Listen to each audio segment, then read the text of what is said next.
Vamos à Bíblia, vamos abrir o Santo Livro em Atos dos Apóstolos, capítulo 8, versículo 9, e chegamos à 19ª mensagem sobre o tema Como ouvir a voz de Deus. Já são 19 cultos, mais de 19 horas de pregação, de mensagem sobre o mesmo tema. Só na Cristo é Vida você vê isso, né, rapaz? Todos acharam? Então vou ler. Ora, havia certo homem chamado Simão, que ali praticava a mágica, iludindo o povo de Samaria, insinuando ser ele grande vulto, ao qual todos davam ouvidos, do menor ao maior, dizendo: este homem é o poder de Deus, chamado o grande poder. Aderiam a ele, porque havia há muito os iludidos com mágica. Vamos orar para que o Espírito Santo fale ao nosso coração, nos dê discernimento sobre essa palavra, em nome de Jesus. Oremos ao Senhor Deus agora.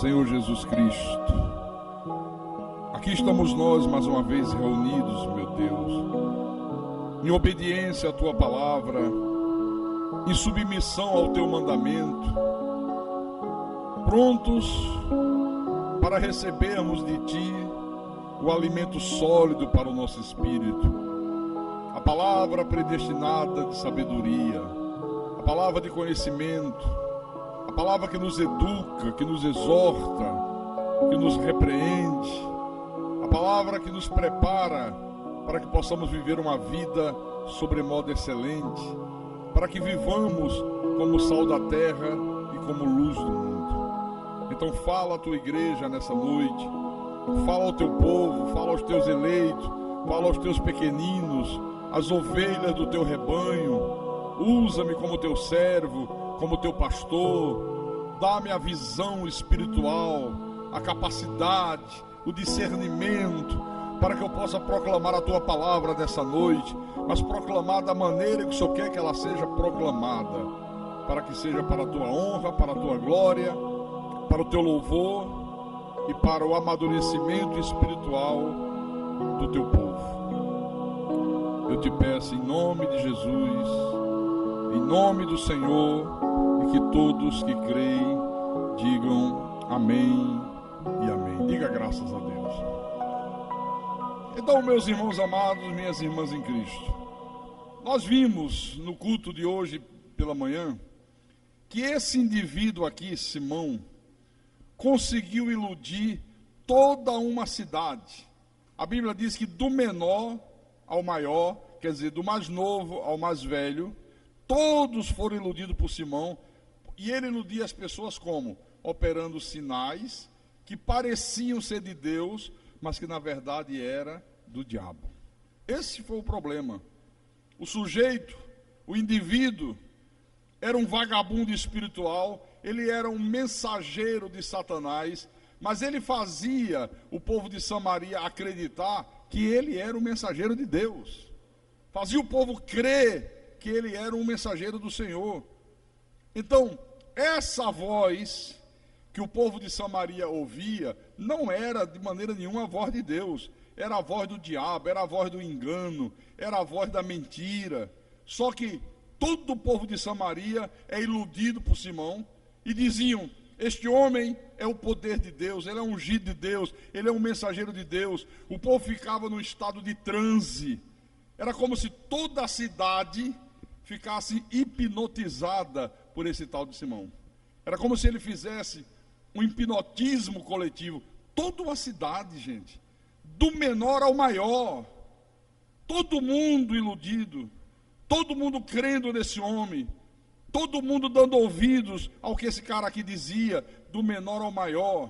E ele os iludia com as suas mágicas. Não é a mágica do Mr. M.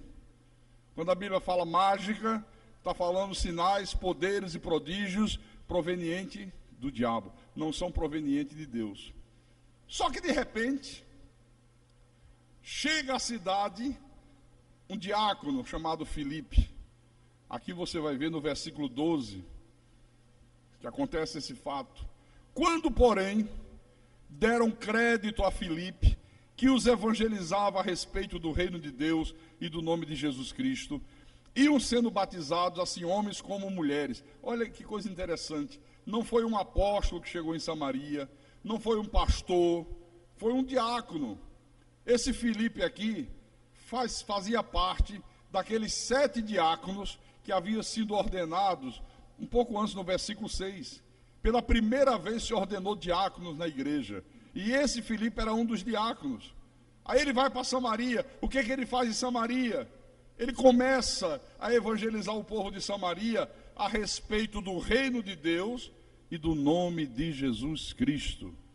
Ele não prometia cura, ele não prometia emprego, ele não prometia ao povo de Samaria que eles iam ficar ricos, que eles iam conseguir casa própria, que eles iam comprar automóvel. Ele simplesmente evangelizou a cidade, proclamando a verdade divina, a verdade sagrada.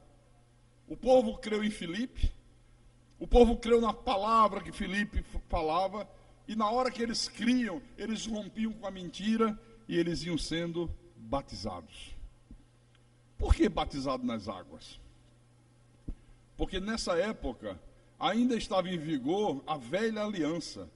A nova aliança só se estabelece lá depois do capítulo 18 e 19 de Atos. Até então era a velha aliança, e na velha aliança o batismo que vigorava era o batismo de João, era o batismo nas águas. Então, até eles ouvirem a verdade, toda a cidade era enganada por Simão. Quando eles creram na verdade que Filipe estava pregando, estava ali expondo, acabou o encantamento. Eu disse aqui de manhã, agora sim, eles começaram a experimentar o verdadeiro poder, que é o poder de Deus. Eu digo para você uma coisa, irmãos, só com o conhecimento da palavra, só com o conhecimento da verdade, é que o povo de Samaria foi enxergar, foi perceber que esse cafajeste espiritual aqui não era o homem de Deus que a cidade inteira imaginava que fosse. Só o conhecimento da verdade faz você enxergar isso. Hoje nós sabemos, pelo conhecimento que temos da Bíblia, quantos Simões existem nesse mundo, quantos vagabundos espirituais, quantos cafajestes espirituais existem aí fora, iludindo o povo com sinais, com prodígios, né, com poderes satânicos, poderes diabólicos, e que não são verdadeiramente de Deus. Enganam as pessoas com corrente, com água ungida, com sal grosso, com rosa ungida, com 1001 coisa, e não são de Deus de verdade. Mas enquanto nós não tínhamos conhecimento da verdade, nós achávamos que tudo era de Deus. Não é de Deus, é de Deus, é de Deus. Hoje nós sabemos que não é. No versículo 13, acontece uma coisa interessante aqui. O próprio Simão abraçou a fé e, tendo sido batizado, acompanhava Filipe de perto, observando extasiado os sinais e grandes milagres praticados. Interessante, né? Parece que a Bíblia está dizendo que ele se converteu. Não. Quando diz ele abraçou a fé, ele se meteu no meio daquele povo que creu, porque era interessante para ele. Ele começou a ficar extasiado e ver que a palavra que Filipe pregava fazia as pessoas largarem a mentira, as pessoas viravam as costas para ele, as pessoas abraçavam a verdade de Deus, se tornavam seguidoras de Jesus Cristo. Então ele, vendo que ia ficar sozinho, ele só deixou ir junto também. Quando ele viu o povo virando as costas para ele, quando ele viu que o povo cria na palavra de Deus e era batizado por Filipe, e vendo Deus operar sinais e grandes milagres, ele correu e disse, eu também quero, eu também quero, eu também quero. Quer dizer que o negócio para entrar nesse reino aí é batizar nas águas? É. Eu quero batizar nas águas. É simples. A igreja prega assim. Se você se batizar nas águas, você sepulta a velha criatura, você nasce de novo. Quem é que não quer um negócio desse? Tão simples. Se você se batizar nas águas, você se torna um cristão. Olha aqui, se batizou nas águas, mas não estava convertido. É o que acontece hoje com a grande maioria das pessoas que frequentam igrejas evangélicas. se dizem convertidas, mas na verdade não são convertidas. São consideradas cristãs porque batizaram nas águas, mas na verdade não são. Veja isso no versículo 18. Olha o versículo 18. Vendo, porém, Simão, que pelo fato de impor os apóstolos as mãos, era concedido o Espírito Santo, ofereceu-lhes dinheiro. O cara está lá, porque depois de Filipe, foram alguns apóstolos. E quando os apóstolos oravam sobre as pessoas eram batizadas com o Espírito Santo. E quando ele viu isso, ele disse, caramba, o negócio é poderoso demais. O pessoal muda de vida. Há uma transformação radical. Então eu quero também isso, quero ter poder para fazer isso. Ofereceu dinheiro aos apóstolos. Então isto aqui é prova de que não houve nenhuma conversão na vida desse homem. Simão apenas dissimulou, ele apenas fingiu, porque na verdade ele não era um predestinado, ele não era um eleito de Deus. Por isso eu tenho dito sempre, e vou morrer repetindo, que o batismo nas águas só serve para isso aqui, ó, para fantasiar, para iludir as pessoas e fazer as pessoas acreditarem que porque deram um mergulho numa água, se tornaram filhas de Deus, se tornaram cristãs, se tornaram convertidas, quando na verdade não se tornaram. Nas igrejas é comum dizer assim, olha, aquele ali já é batizado nas águas, é um irmão em Cristo, agora ele é confiável. Está aqui, ó. Simão não era convertido, não era cristão, não era confiável.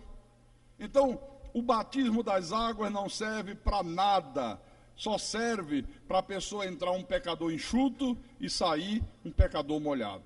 Não serve para mais nada. Nessa nova aliança que nós estamos vivendo, o verdadeiro batismo não é batismo de água, é o batismo com o Espírito Santo, é o do Espírito Santo. Em 1 Coríntios,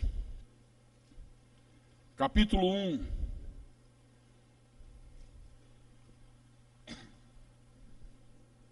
versículo 14, o apóstolo está diante de uma igreja e ele diz assim: dou graças a Deus, porque a nenhum de vós batizei, exceto Crispo e Gaio, para que ninguém diga que foste batizado em meu nome.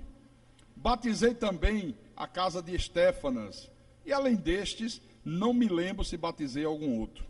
Porque não me enviou Cristo para batizar, mas para pregar o Evangelho, não com sabedoria de palavra, para que se não anule a cruz de Cristo. Você já imaginou?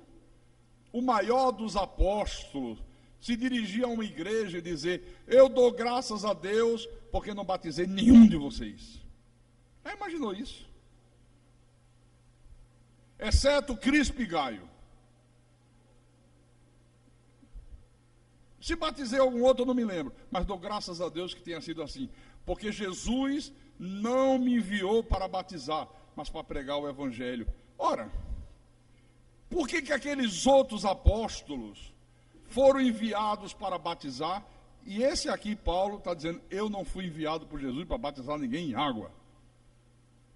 Porque os outros apóstolos estavam desenvolvendo o seu trabalho ainda na dispensação da lei, ainda na velha aliança, e o batismo que estava em vigor era o batismo nessa água. Paulo não. Paulo foi escolhido para estabelecer a nova aliança. Na nova aliança não tem batismo de água, na nova aliança o batismo é o batismo do Espírito Santo. Por isso que ele diz: olha, não me enviou Cristo para batizar, mas para pregar o Evangelho. Abre Colossenses. Colossenses capítulo 2.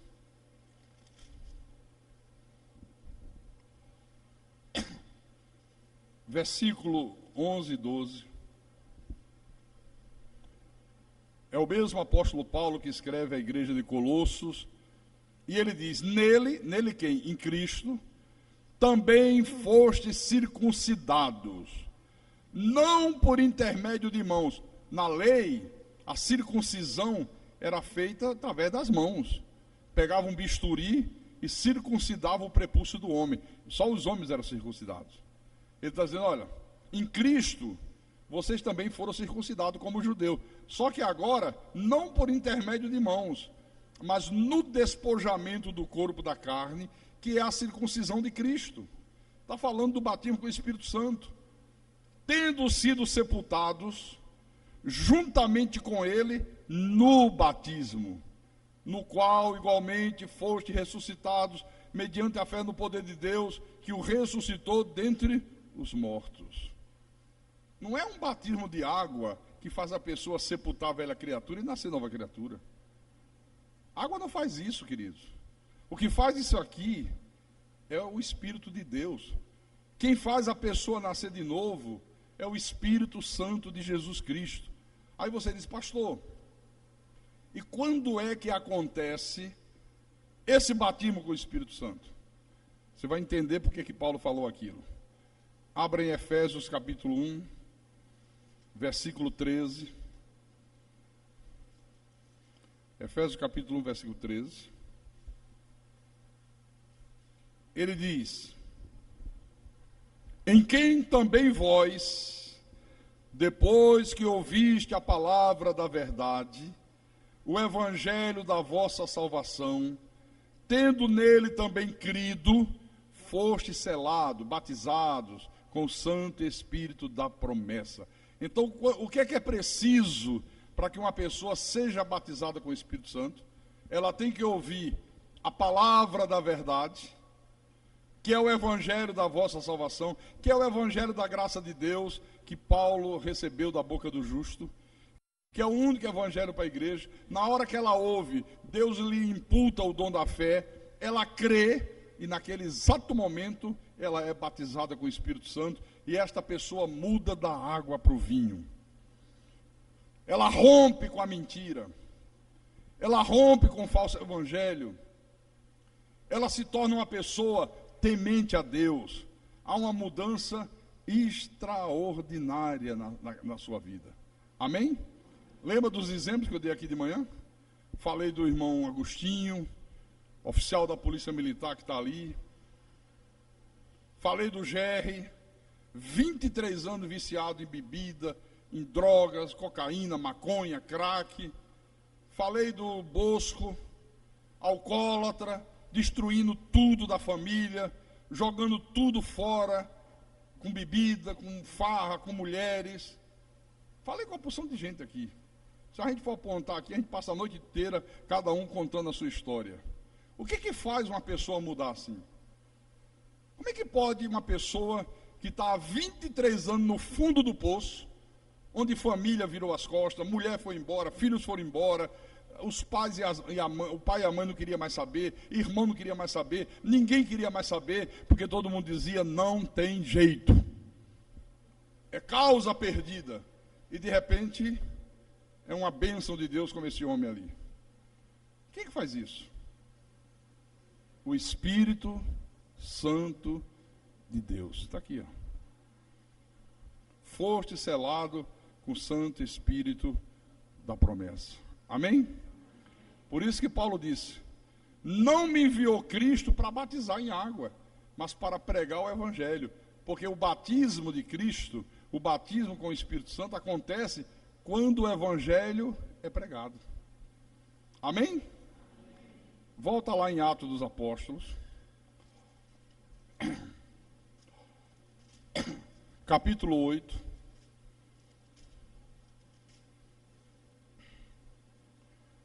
Vamos ler de novo do versículo 18 em diante. Vendo, porém, Simão, que pelo fato de impor os apóstolos as mãos, era concedido o Espírito Santo, ofereceu-lhes dinheiro, propondo, concedei-me também a mim este poder, para que aquele sobre quem eu impuser as mãos, receba o Espírito Santo. Pedro, porém, lhe respondeu, o teu dinheiro seja contigo para a perdição, pois julgaste adquirir por meio dele o dom de Deus. Julgaste adquirir por meio dele o dom de Deus. Você vê, Simão não era convertido, irmãos.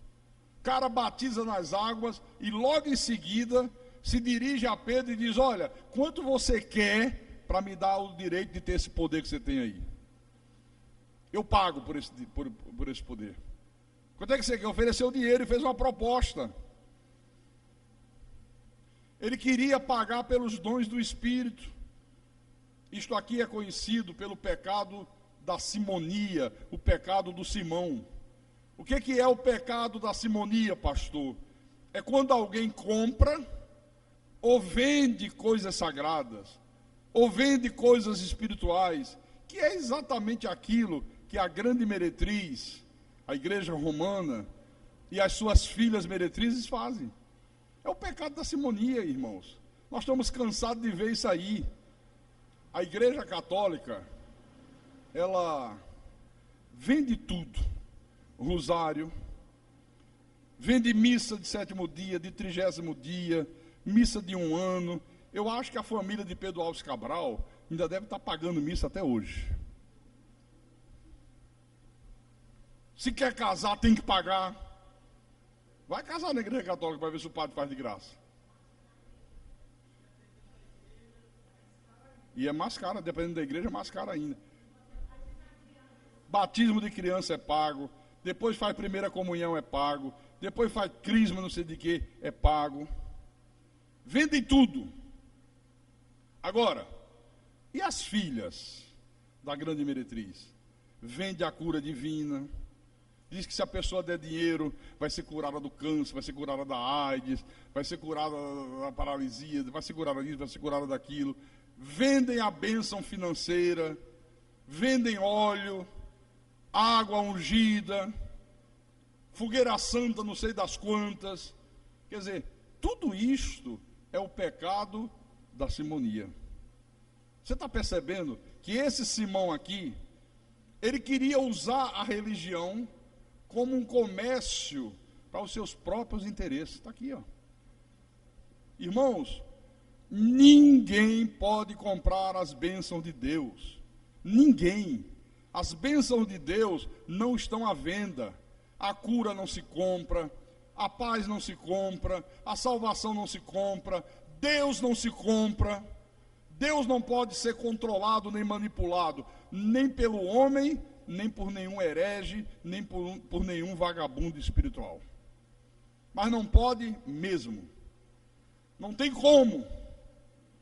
Então, o que eu quero mostrar para você, que você entenda, é que só há uma coisa capaz de poder calar esta voz da mentira, esta voz da magia, esta voz do engano, que é quando a pessoa ouve a voz de Deus, é quando a pessoa ouve a palavra da verdade. Não tem outro jeito de calar na vida da pessoa a voz da mentira.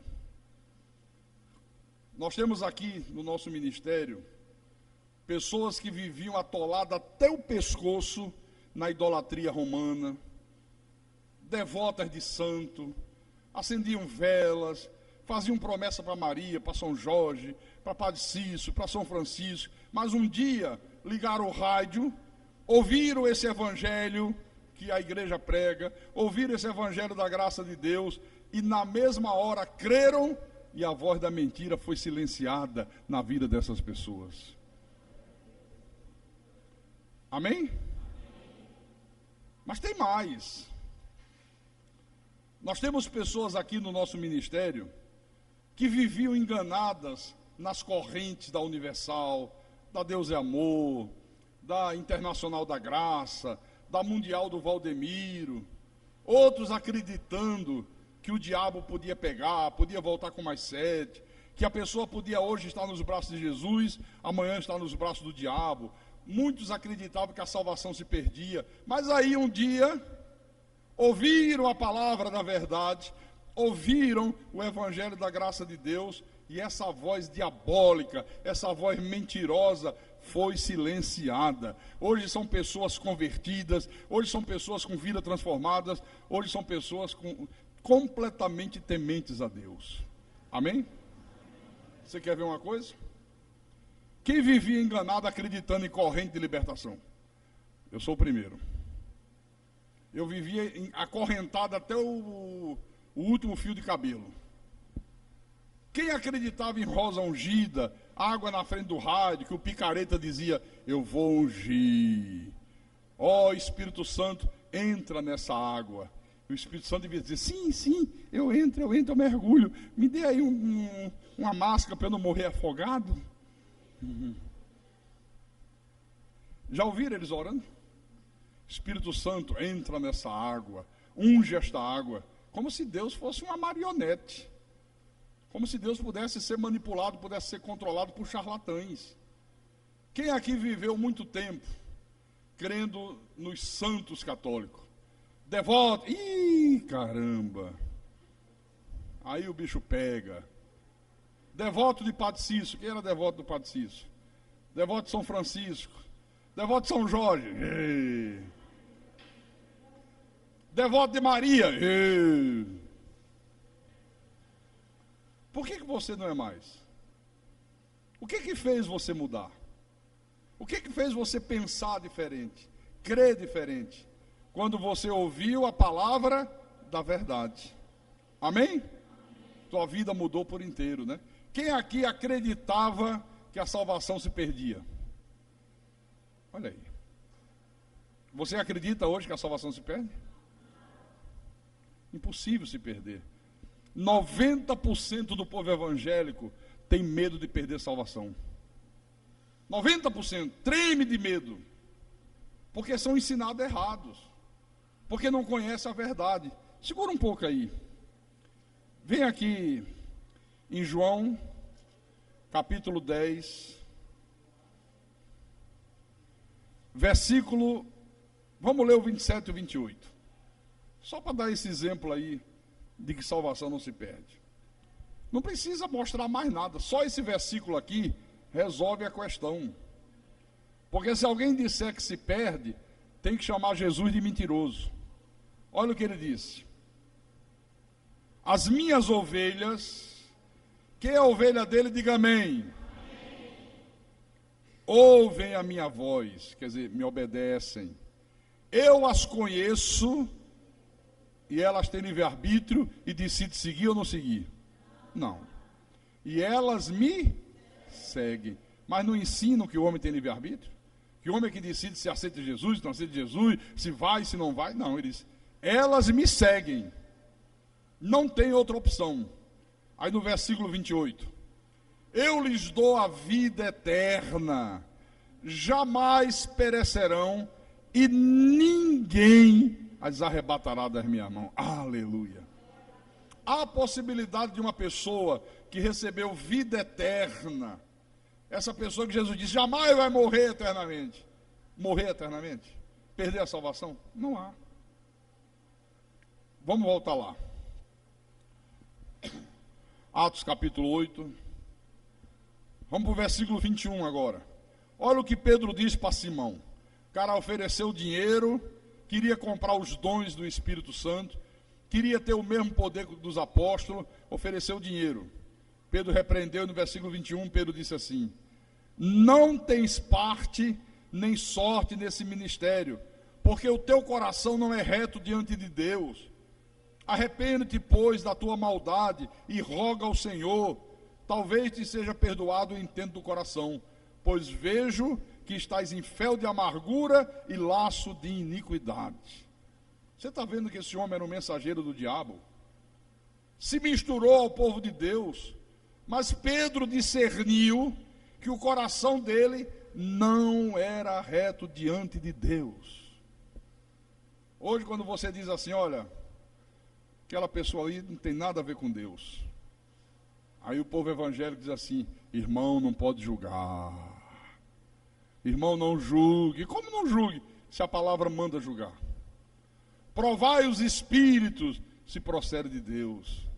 Jesus disse, acautelai-vos dos falsos profetas, que se apresentam a vocês disfarçados em ovelha, mas por dentro são lobos roubados. Como é que você vai discernir se é um profeta verdadeiro ou se é um falso profeta fantasiado de ovelha?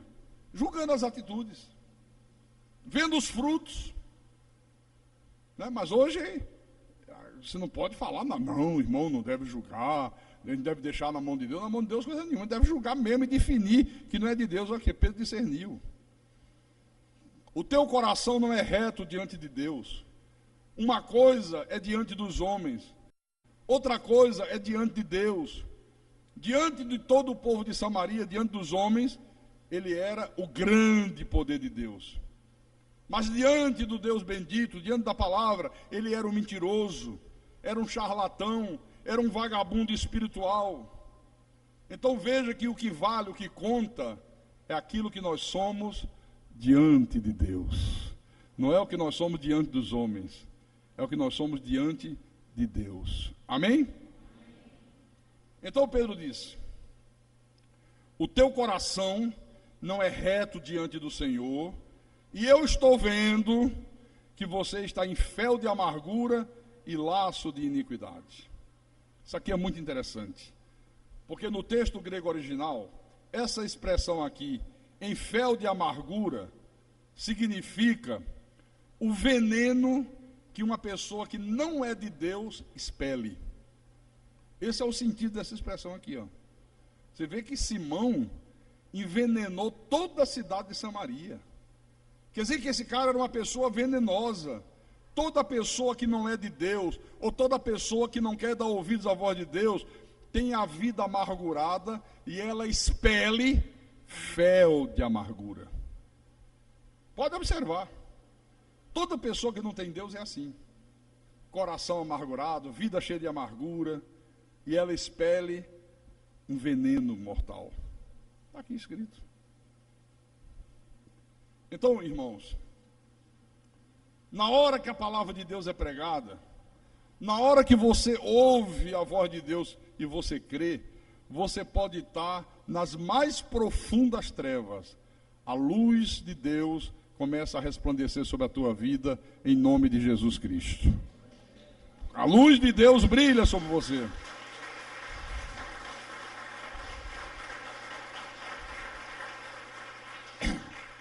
Abra em Lucas capítulo 1. Lucas capítulo 1, versículos 78 e 79. Isso é o profeta Zacarias, está fazendo uma oração a Deus, o cântico de Zacarias. E ele diz: graças à entranhável misericórdia de nosso Deus, pela qual nos visitará o sol nascente das alturas, para alumiar os que jazem nas trevas e na sombra da morte, e dirigir os nossos pés pelo caminho da paz. Você sabe que o período mais escuro da noite é aquele período que vai das 2 horas da manhã até as 4 da manhã. Esse é o período mais escuro. Mas em compensação, é o período que precede o nascer do sol.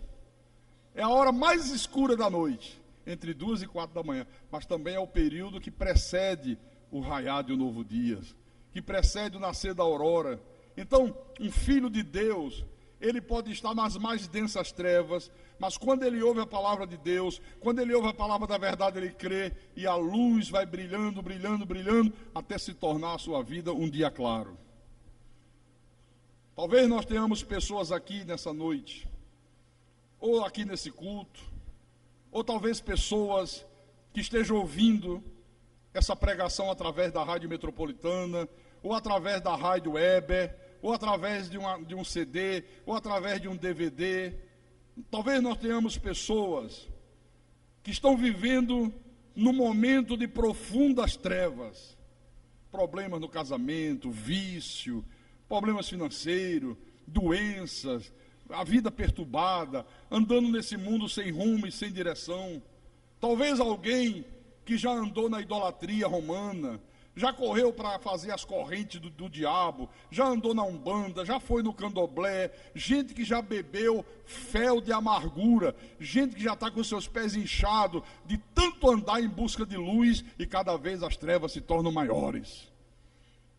Talvez tenha alguém aqui assim. Esse pastor que vos fala, esse homem que vos fala, eu posso dizer para você, irmãos, olha, eu já andei numa noite de profundas trevas na minha vida espiritual. Mas trevas profundas.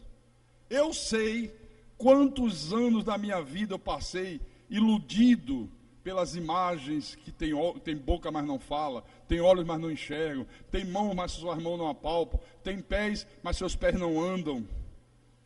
Eu sei quantos anos eu vivi da minha vida nas trevas das correntes de libertação, do falso evangelho. Eu me lambuzava de óleo, eu comia sal grosso, eu comia rosa ungida, sabe? Mas quanto mais eu fazia essas coisas, mais as trevas aumentavam.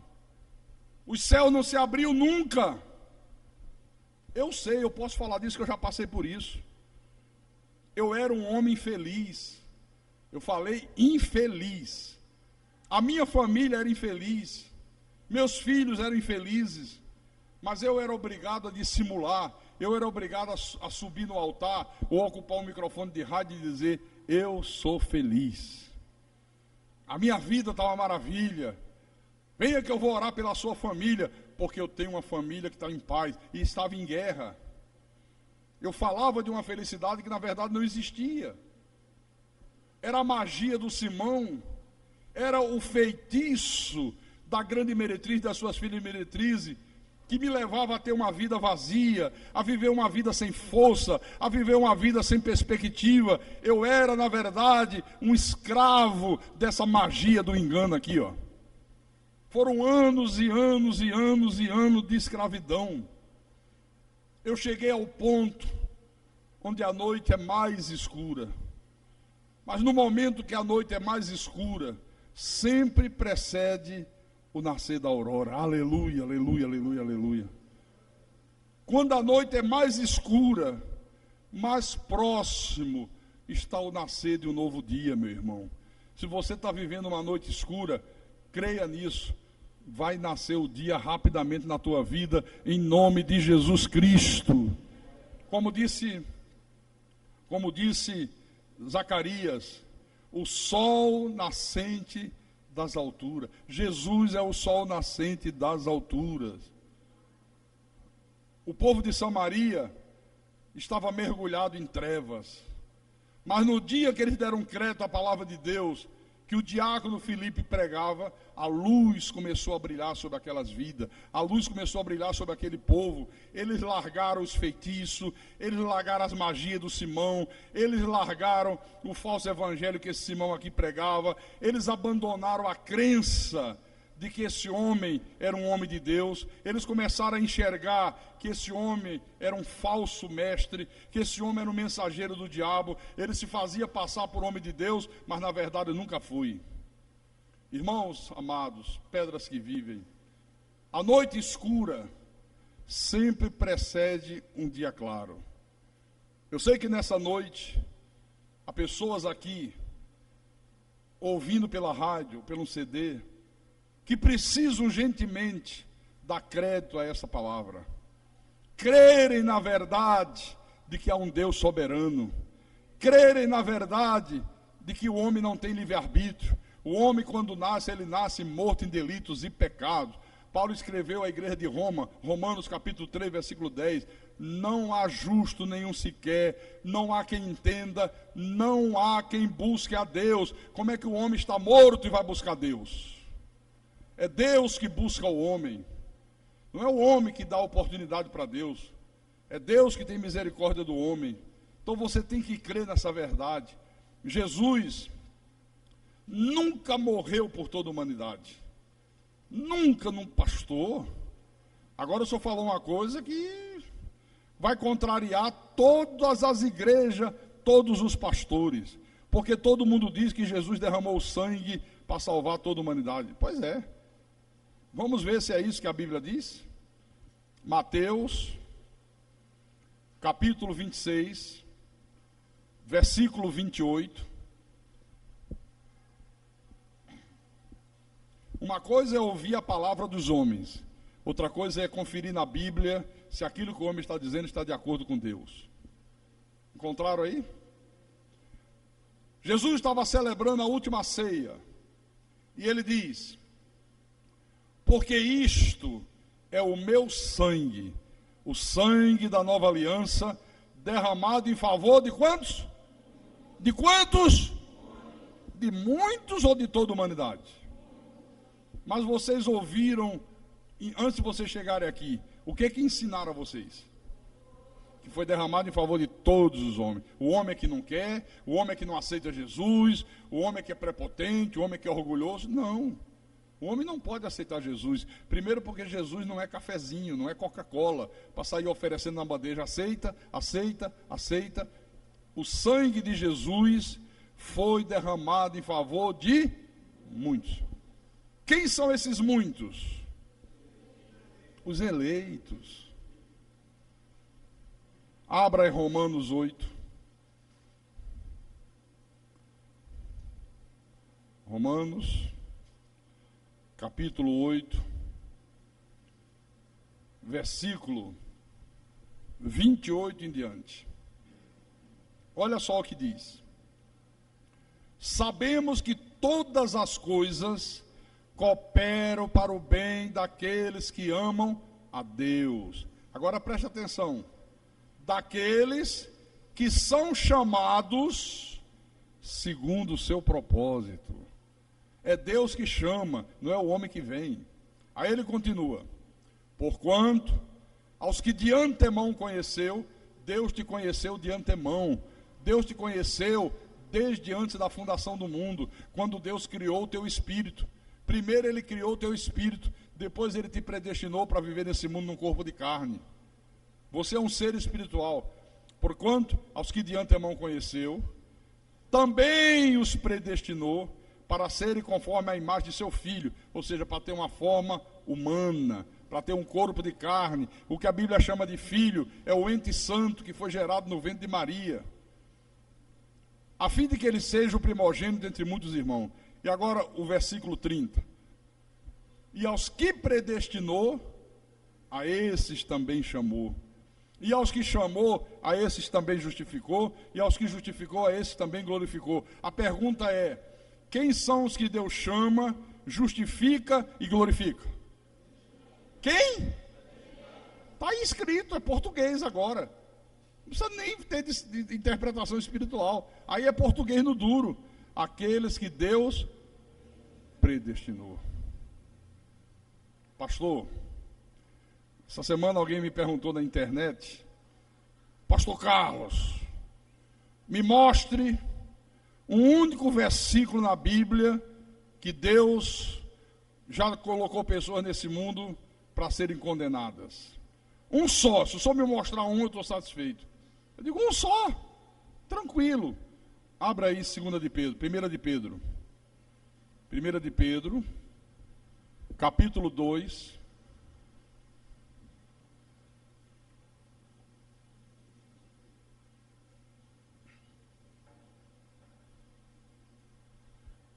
Ok? Então lá vai. E pedra de tropeço e rocha de ofensa são estes os que tropeçam na palavra, sendo desobedientes para o que também foram postos.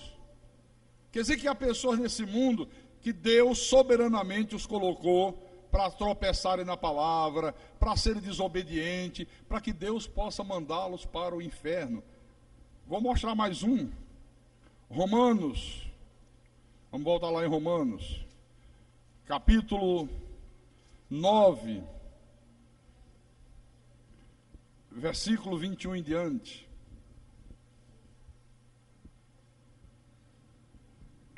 Agora a pessoa passa 50 anos dentro de um lugar chamado igreja e nunca leu um versículo desse. Meu Deus, eu nunca tinha visto isso na Bíblia. É mesmo, está aqui. Ah, mas você já ouviu falar que Zaqueu desceu da árvore? Ah, isso aí já, pastor. Que Jesus curou leprosos? Já. Ah, você já ouviu falar da mulher hemorrágica que foi curada? Já. Só ouve as histórias dos milagres. Verdade que é bom, evangelho que é bom, ninguém ouve. Vamos lá? Romanos capítulo 9, versículo 21. Paulo perguntou à igreja: ou não tem o oleiro direito sobre a massa, para do mesmo barro fazer um vaso para honra e outro para desonra? Esse oleiro é Deus. Tem direito ou não tem direito? De fazer uns para ir para o inferno e outros para ir para a salvação? Tem direito. Que diremos, pois, se Deus, querendo mostrar a sua ira e dar a conhecer o seu poder, suportou com muita longanimidade os vasos de ira preparados para perdição. Agora, para não falar bobagem, tem que saber o que é um vaso de honra e o que é um vaso de desonra. Porque senão a turma lá fora fica assim, não aceito isso não, como é que Deus vai fazer uma pessoa para ir para o inferno, não sei o quê, não. Não é assim. O que é um vaso de honra? Um corpo, vaso é um corpo, um receptáculo, onde passa a habitar dentro dele um espírito de um filho de Deus, criado no céu, a sua imagem, a sua semelhança. Esse é vaso de honra, predestinado para a salvação. O que é um vaso de desonra? Um corpo, igualzinho ao nosso, um receptáculo, onde dentro dele passa a habitar um espírito de um daqueles anjos que acompanhou Lúcifer na sua rebelião contra Deus. Depois do que eles fizeram no Jardim do Éden, Deus soberanamente tomou a decisão e disse, agora vai existir nesse mundo vaso de honra e vaso de desonra. Tenho os meus filhos, mas vocês também vão assumir um corpo. Mas vocês vão tropeçar na palavra, vocês vão ser desobedientes. Eu vou suportar com muita longanimidade vocês. Eu poderia destruir vocês num piscar de olho, mas eu vou suportar com muita longanimidade, porque eu quero mostrar a vocês a minha ira, o quanto eu estou irado com o que vocês fizeram, e eu quero dar a conhecer o meu poder. Os meus filhos, todos serão salvos, viverão eternamente comigo, é a volta ao começo, é a volta ao paraíso. Vocês, apartai-vos de mim, maldito, para o fogo eterno, preparado para o diabo, seus anjos. Aleluia, glória a Deus. Louvado seja o nome de Jesus Cristo.